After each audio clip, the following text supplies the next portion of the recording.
ஆண்டவராய் இயேசு கிறிஸ்துவின் வெளியேறப்பட்ட நாமத்தில் ஆண்டவர் எங்களுக்கு கொடுத்த ஏஜே பவர் மினிஸ்ட்ரி சார்பிலே அன்பின் நல்வாழ்த்துக்களை தெரிவித்துக் கொள்கிறேன். எனக்கு அருமையானவர்களே, இந்த நாளிலும் உங்களை சந்திப்பதில் மிகவும் சந்தோஷப்படுகிறேன். இந்த ஆண்டவரை மனதார துதிக்கிறேன். இந்த நாளிலே கர்த்தருடைய ஆவியானவர் கொடுத்த வார்த்தையை நாம் தியானிக்கப் போகிறோம். லூக்கா நற்செய்தியின் புத்தகம் 7ஆம் அதிகாரம் 13வது இறை வார்த்தை, மனதுருகி அழாதே என்றார். மனதுருகி நயின் பட்டணத்து விதவை தன் ஒரே குமாரனை பறிகொடுத்து அழுது கொண்டு வருகிறாள், கதறி கொண்டு வருகிறாள். எதிரே வந்த இயேசு சொன்னார், நீ அழாதே, நீ அழாதே. அவள் மனதுருக்கத்தோடு சொன்னார், நீ அழாதே. அவள் வாழ்க்கையில் எல்லாம் முடிஞ்சிட்டு. வேதம் சொல்கிறது, அவள் விதவை என்று, கணவர் இல்லை, ஒரே குமாரனை பறிகொடுத்து நிற்கிறாள். எல்லாம் முடிஞ்சிட்டு நிற்கிறா. இப்போ தான் ஆண்டவர் சந்திக்கிறா. எல்லாம் முடிஞ்சிட்டு நிற்கிங்களா? என் வாழ்க்கையில், என் பிஸ்னஸில் எல்லாம் லாக் ஆகிட்டு, என் கையின் பியாசங்களில் ஆசீர்வாதம் இல்லை, என் குடும்பத்தில் மிகப்பெரிய நெருக்கம், என் வாழ்க்கையில் பெரிய சோதனை இருக்குது, எனக்கு கடந்து வர முடியல, எல்லாமே முடிஞ்சு போயிட்டு நினைக்கிங்களா? இல்லை பிரதர், இல்லை சிஸ்டர், எனக்கு அருமையானவர்களே, இன்றைக்கு தான் ஆண்டவர் அதை தொடங்க பண்ண போகிறார், மாற்றத்தை கொடுக்க போகிறார். என்னென்னு சொன்னால், இன்றைக்கு தான் அந்த மகள் இயேசுவை சந்திக்கிறார். அடக்க ஆராதனை நடந்து கொண்டிருக்கிறது. இயேசு எதிரே வருகிறார். எல்லாம் முடிஞ்சிட்டு ஆண்டவர் வந்தார். அவர் பக்கத்தில் வந்து அழாதை மாத்திரம் சொல்லவில்லை, மனிதர்களாகி நீங்களும் நானும் ஆறுதல் சொல்லுவோம். ஆனால் ஆண்டவராய் இயேசு ஆறுதல் செய்கிறவர், ஆறுதல் செய்கிறவர், ஆறுதல் செய்கிற தெய்வம் அவர். உங்களுக்கும் ஆறுதல் செய்ய அவர் கிட்ட வந்து தன் கரத்தை நீட்டி தொட்டு அற்புதம் செய்வார். பாடையை தொட்டான், வாலிபன் எழுந்திருந்தான். எனக்கு அருமையானவர்களே, என்னுடைய வாழ்க்கையில் 18வது வயதில் எனக்கு ஒரு கொடிய நோய் தாக்கி வயிற்றின் புண்ணாகி என் வீட்டுக்கு கொண்டு வந்தார்கள். எனக்கு அருமையானவர்களே, மரண படுக்கையில் நான் இருந்தேன். என்னை சுற்றி எல்லாரும் அழுது கொண்டிருந்தாங்க.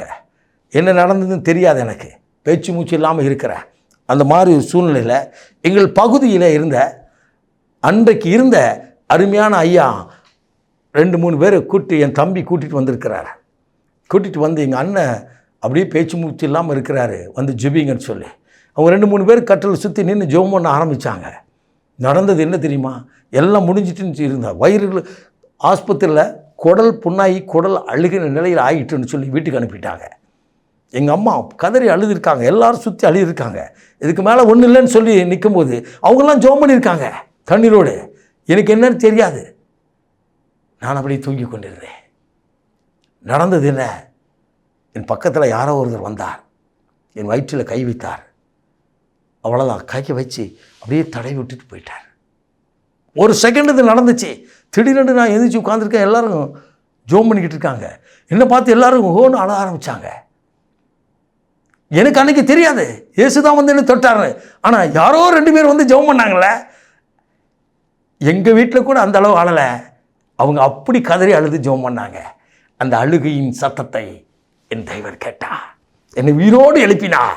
என் 18வது வயதில் நடந்த உண்மை சம்பவத்தை நான் உங்களுக்கு சொல்கிறேன். இதை கேட்டுக்கொண்டிருக்கிற எனக்கு அருமையான தம்பி, எனக்கு அருமையான தங்கையே, நண்பான தாயை தகப்பனை, கர்த்தர் உங்களோடு பேசுகிறார். மரண படுக்கை மாற்றுகிறவர். எல்லாம் முடிஞ்சிட்டு நிற்கீங்களா? ஆண்டவர் தொட்டு சுகமாக்கினார். என்னை தொட்டவர் உங்களையும் தொட அவர் உயிருள்ளவராக இருக்கிறார். அவரிடத்தில் வாருங்கள், அவரிடத்தில் பேசுங்கள். நான் படுத்து கிடந்த அவ்வளோதான். அவங்க கண்ணீரோடு ஜெபம் பண்ணாங்க. நான் எழுந்தேன், எந்திரிச்சு சுற்றி பார்க்க எல்லாரும் ஜெபம் பண்ணிக்கிட்டு இருக்காங்க. பக்கத்தில் இருந்து எங்கள் அம்மாவை தட்டி கொடுத்தேன். அம்மா, எங்கள் அம்மா என்னை பார்த்து நாள் தாங்க, என்னாச்சு? ஏம்மா, இனி யாரோ வயிற்றில் கை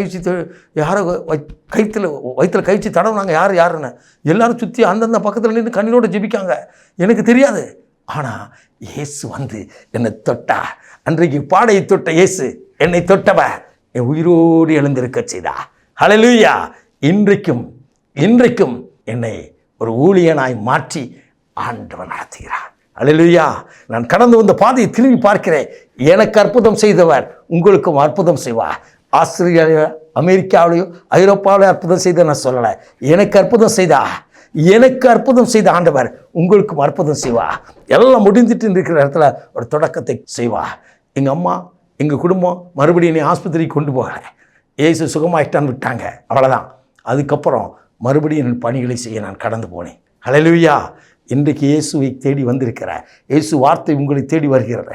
இயேசு உங்கள் கண்ணீரை கண்டு கடந்து போகாத தேவன் உங்களை பார்த்து சொல்கிறார், அழாதே, உன் துக்க நாட்கள் முடிந்து விட்டது.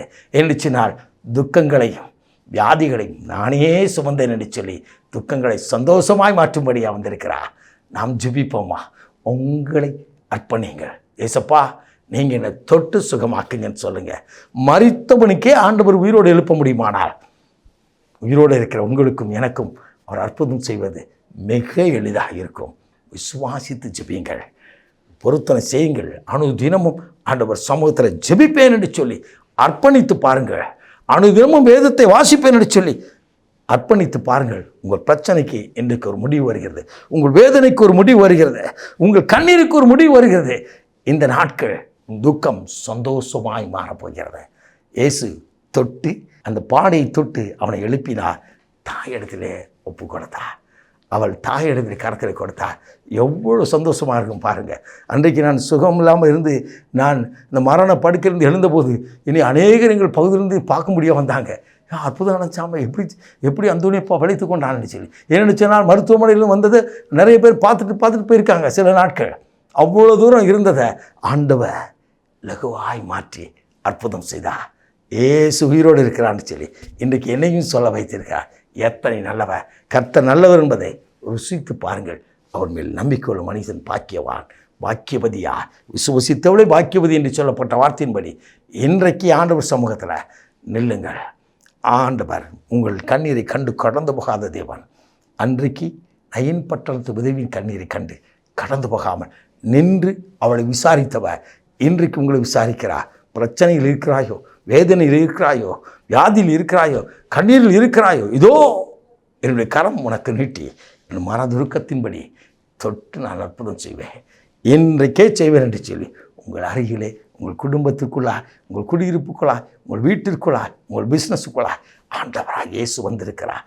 அவரிடத்துல பேசுங்கள். மகா பரிசுத்தமுள்ள தகப்பனே, இந்த அற்புதமான வேலைக்காய் சோத்தரிக்கிறோம். இந்த நாளிலும் ஆண்டவரே உங்களுடைய பரிசுத்த கரத்தில் அர்ப்பணிக்கிறோம். ஆண்டவரே, கடந்து வந்த பாதையில் என் வாழ்க்கையில் அற்புதம் செய்த ஆண்டவர், இதை கேட்டு கொடுத்து ஒவ்வொரு வாழ்க்கையில் அற்புதம் செய்ய உங்கள் அற்புத கரத்தில் அர்ப்பணிக்கிறேன். தரை மட்டும் தாழ்த்துகிறேன். அற்புதம் செய்து மகிழப்படும் இயேசு ரட்சகர் வெளியேறப்பட்ட நாமத்தில் ஜெபிக்கிறோம் ஜீவனுள்ள நல்ல பிதாவே. ஆமென். ஆமென். God bless you.